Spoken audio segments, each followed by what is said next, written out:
Hello friends, ഇന്ന് രാവിലെ നീച്ചപ്പോൾ തന്നെ തുമ്മലും ചീറ്റലും എന്നിട്ടാ വാളും പരിച്ചായിട്ട് വന്നിട്ടുള്ളത്. അപ്പോൾ അതിൻ്റേതായ കേടുകളൊക്കെ എൻ്റെ മുഖത്ത് കാണാം. ചായ കൂടിയൊക്കെ കഴിഞ്ഞതിന് ശേഷം പിന്നെ ഞാൻ അടുപ്പൊക്കെ കത്തിച്ച് വെള്ളമൊക്കെ വെച്ച് ചോറുണ്ടാക്കാൻ വേണ്ടിയിട്ട്. പിന്നെ വെള്ളിയാഴ്ച ആയ കാരണം തന്നെ ഇന്ന് മീൻകാരൻ ഇല്ലാത്തത് മൂലം ചിക്കൻ മേടിക്കാനുള്ള അധികം വീട്ടിൽ ചിക്കനാകും. പക്ഷേ ഞങ്ങളെ വീട്ടിൽ ഇന്ന് ചിക്കനല്ല. അപ്പം ഞാൻ ഇന്ന് പരിപ്പ് കറി ഉണ്ടാക്കാൻ വിചാരിച്ചു. അങ്ങനെ പരിപ്പ് കറി ഉണ്ടാക്കാൻ വേണ്ടിയിട്ട് ഉള്ളിയും തക്കാളിയും ഒക്കെ മുറിക്കുകയാണ് കേട്ടോ. അതാണ് ചെയ്തിരുന്നത്. ഒന്ന് പരിപ്പ് കറിയും പിന്നെ വേറെ എന്തെങ്കിലുമൊക്കെ ഉണ്ടാക്കാൻ വിചാരിച്ച് അതിൻ്റെ കൂടെ തന്നെ കോഴിമുട്ട പൊരിച്ചതോ അങ്ങനെ എന്തെങ്കിലും.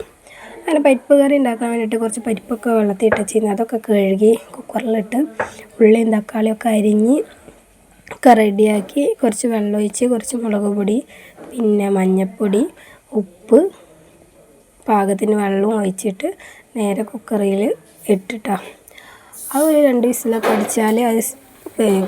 പിന്നെ പരിപ്പക്കറി മാത്രമാകുമ്പോൾ ഒരു രസമില്ലല്ലോ. അപ്പോൾ ഞാൻ ചീനമുളക് കൊണ്ടുപോയി നോക്കി. അപ്പോൾ ചീനമുളകൊക്കെ നല്ല അടിപൊളിയായിട്ട് പൂത്തുലഞ്ഞ് നിൽക്കുന്നുണ്ട്. അപ്പോൾ കുറച്ച് ചീനമുളക് പൊട്ടിച്ചിട്ട് ചീനമുളകിൻ്റെ ചമ്മന്തി. ചീനമുളക് എന്ന് പറഞ്ഞാൽ നിങ്ങൾക്ക് മനസ്സിലാവുമോ എന്നറിയില്ല.